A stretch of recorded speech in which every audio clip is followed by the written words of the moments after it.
वाल्मिक कराड ही अशी व्यक्ती आहे की जिच्याशिवाय धनंजय मुंडेचं पाणी हलत नाही. आणि वाल्मिक कराडवरती इतके गंभीर आरोप झालेले आहेत, खंडणीचे आणि खुनाचे, आणि बाकी पण विविध आरोप त्यांच्यावरती आहेत.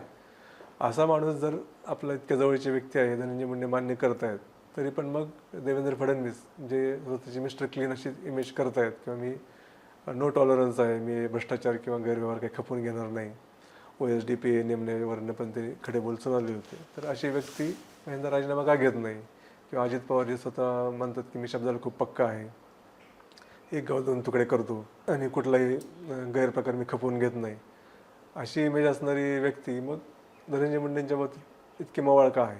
म्हणजे लोकांना असा प्रश्न पडायला लागला किंवा ह्यांचे काय कंपल्शन आहेत, हे देवेंद्र फडणवीस आणि अजित पवार यांचे काय कंपल्शन्स आहेत, ह्यांची काय मजबुरी आहे की ते धनंजय मुंडेला हात लावायला तयार नाहीत.